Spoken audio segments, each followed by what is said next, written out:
Hello प्रिय graduation विद्यार्थियों, जैसा कि आपका जोधपुर यूनिवर्सिटी के एडमिट कार्ड डाल चुके हैं और अब आपके एग्ज़ाम स्टार्ट होने वाले हैं, तो सेकेंड ईयर वाले विद्यार्थियों के लिए विशेषतः 8 तारीख को एग्ज़ाम होने की वजह से 8 अप्रैल को जल्दी एग्ज़ाम होने की वजह से मैंने आपके लिए मॉडल पेपर बनाया है। इसी के अकॉर्डिंग आपका लगभग क्या होगा पेपर होगा, तो उसको थोड़ा सा आप ध्यान रखें। विशेषतः मैं आपको बतला देना चाहता हूँ कि आपका मॉडल पेपर किस प्रकार से होगा, कैसे प्रश्न होंगे, कौन कौन से प्रश्न आपसे पूछे जाएंगे, उन सभी को अपन एक बार शुरुआत में देख लेते हैं। बाकी इस वीडियो को एक बार पूरा देखें, उसके बाद जो भी चीज़ें होंगी, कुछ विशेष बातें मैं फिर दूसरी वीडियो के माध्यम से डालूंगा। एक बार अपन बात कर लेते हैं मॉडल पेपर की।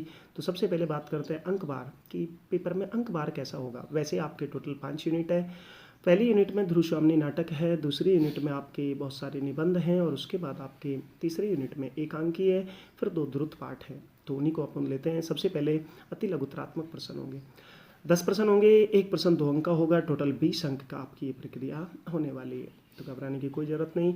छोटे प्रश्न होंगे, विशेषतः मैं आपको बताऊंगा, पूरे प्रश्नों को बताने का प्रयास करूंगा, फिर भी आपको दूसरी वीडियो के माध्यम से भी कुछ 50-60% डालूंगा। उसके बाद आपके लघुत्रात्मक प्रश्न, जिनमें 3 व्याख्याएं होंगी और 2 आपके लघुत्रात्मक प्रश्न होंगे। टोटल एक प्रश्न 7 नंबर का होगा, 35 नंबर टोटल होंगे। उसके बाद 3 बड़े निबंधात्मक प्रश्न होंगे जो शुरुआती इकाइयों से होंगे और टोटल मिलाकर आपके 45 अंकों का ये पेपर होगा। चलिए तो दोस्तों, सबसे पहले अपन बात करते हैं अति लघुत्रात्मक प्रश्नों की। पहला प्रश्न, ध्रुवस्वामिनी नाटक में कुल कितने अंक हैं। अपने एक नाटक लगा रखा है ध्रुवस्वामिनी, जयशंकर प्रसाद का है, 1933 ईस्वी में प्रकाशित होने वाला एक ऐतिहासिक नाटक है, जिसमें गुप्तक वंश की एक बहुत ही अच्छी चारित्रिक विशेषता, जिसको कि हमने विशाख दत्त के देवी चंद्रगुप्तम से लिया है, उस नाटक को जयशंकर प्रसाद ने रचा और जयशंकर प्रसाद ने इसे 3 भागों में रचा है। तो ध्यान रखना, कुल कितने अंक हैं, 3 अंक, भूलना मत। उसके बाद इसी में एक पात्र है कौमा, कौन थी, ठीक है। तो सीधी सी बात है कि कौमा गुप्त वंश के दूसरे पक्ष की, ठीक है। सेकंड पक्ष में जो कौन थे, यानी कि सकराज थे, उन्हीं सकराज की प्रेयसी कौन थी, कौमा थी, ठीक है। तीसरा प्रश्न, तो सकराज की प्रेमिका और मिहिर देव की पुत्री कौन थी, कौमा थी। अगला प्रश्न, आज अंगूठे से रक्त की धार बही, थोड़ी देर बाद सीने से रक्त की धार बहेगी, कैसे सहन करूंगी। प्रस्तुत वाक्य किसका है। ये अपनी दीप्तान एकांकी है और जिसमें पन्नाधाय की कथा राजस्थान के लगभग सभी लोगों ने सुन रखी होगी। तो पन्नाधाय का पुत्र था चंदन और चंदन के अंगूठे से जब रक्त की धार बही, थोड़ी देर बाद पता था उसे कि बनवीर इसका क्या करेगा, यानी कि इसको शीश को धड़ से अलग कर देगा, तो तब उसकी रक्त की धार को मैं कैसे सहन कर पाऊंगी। वहीं से आपके ये वाक्य लिए। अगला प्रश्न, हिंदी की प्रथम एकांकी कौन सी है। तो ध्यान रखना भाई, हिंदी की प्रथम एकांकी जयशंकर प्रसाद द्वारा रचित नाटक एक घूंट 1929 को माना गया है, लेकिन आधुनिक विचारकों ने डॉक्टर राम कुमार वर्मा द्वारा रचित बादल की मृत्यु 1930 को स्वीकार किया। क्यों, क्योंकि एक घूंट को नाटक ही मान लिया गया। अगला प्रश्न, प्रश्न नंबर 5, चिंतामणि निबंध संग्रह किसका है। तो ध्यान रखना, चिंतामणि नाम से आचार्य रामचंद्र शुक्ल के निबंधों को 4 भागों में संग्रहित किया गया। चिंतामणि भाग 1, चिंतामणि भाग 2, चिंतामणि भाग 3 और चिंतामणि भाग 4।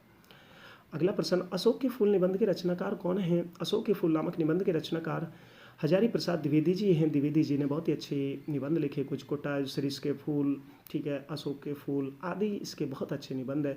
उन्हीं में से अशोक का फूल निबंध आपसे पूछा जाएगा। प्रश्न नंबर 7, भारतेंदु हरिश्चंद्र के 2 मौलिक नाटकों के नाम।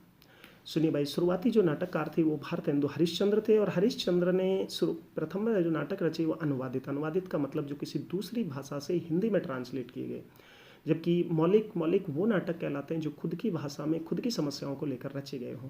तो उनमें जैसे इनका भारत दुर्दशा, अंधेर नगरी, विशेष से विस्मोसदम, बहुत सारे नाटक हैं, उनमें से अपने को 2 का लिखना है। अगला प्रश्न, सरदार पूरण सिंह के 2 निबंधों के नाम लिखिए। और सरदार पूरण सिंह के बहुत ही अच्छे 2 निबंध जैसे मजदूरी और प्रेम, आचरण की सभ्यता, इस प्रकार से अपने को याद करने होंगे। अगला प्रश्न, राहुल सांकृत्यायन के 2 यात्रा व्रत के नाम लिखिए। बहुत ही अच्छे, सबसे बड़ी बात है राहुल सांकृत्यायन ने सबसे ज़्यादा क्या लिखे, तो इनका घुमक्कड़ शास्त्र इनका जीवन था पूरी तरीके से, और घुमक्कड़ होने के नाते इसने सबसे ज़्यादा यात्रा व्रत लिखे। तो अपने को 2 यात्रा व्रत लिखने, पहला मेरी जीवन यात्रा, दूसरा मेरी लद्दाख यात्रा। प्रश्न नंबर 10, राम वृक्ष मैनीपुरी को गद्य की किस विधा में महारत हासिल थी, 2 रचनाओं के नाम लिखना है। सबसे अच्छी बात है कि राम वृक्ष मैनीपुरी ने अपने जीवन में सबसे ज़्यादा रेखा चित्र रचे, और रेखा चित्रों की जब बात करें तो उनके 2 रेखा चित्र, जैसे एक लाल तारा, दूसरा माटी की मूर्त है, ठीक है, 2 ये याद रखने। इस प्रकार से अपने शुरुआती 10 प्रश्न बहुत ही ईजी होंगे। मैं आशा करता हूँ इन्हीं में से आपके 10 प्रश्नों में मैंने जो बोले हैं उन्हीं प्रश्नों को घुमा फिरा कर आपके दिए जाएंगे, फिर भी मैं आपको बाकी प्रश्न भी भेजता रहूँगा।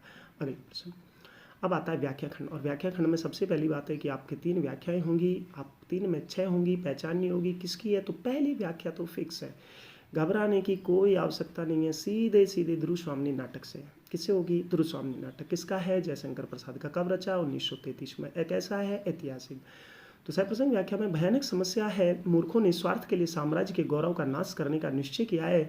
सच है, वीरता जब भागती है उनके पैरों राजनीति छल छंद की धूल उड़ती है। कुछ सोचकर चंद्रगुप्त, पता चला उठाकर सीधा है। ठीक है, तो किससे है? ध्रुवस्वामिनी से। किसके वचन है? मंदा के वचन। आगे अगला प्रश्न, और अगला दूसरी व्याख्या अपनी होगी, कुछ नहीं, केवल मैं यह कहना चाहती हूँ कि पुरुषों ने स्त्रियों को अपनी पशु संपत्ति समझकर उन पर अत्याचार करने का अभ्यास बना लिया है।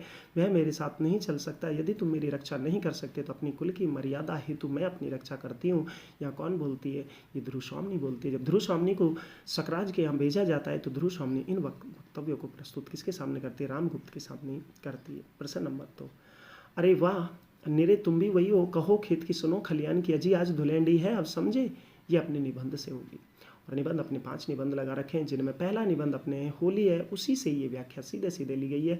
हो सकता है आपको यही व्याख्या सीधे सीधे वहाँ मिले। तो पहली व्याख्या होली है प्रताप नारायण मिश्र के से।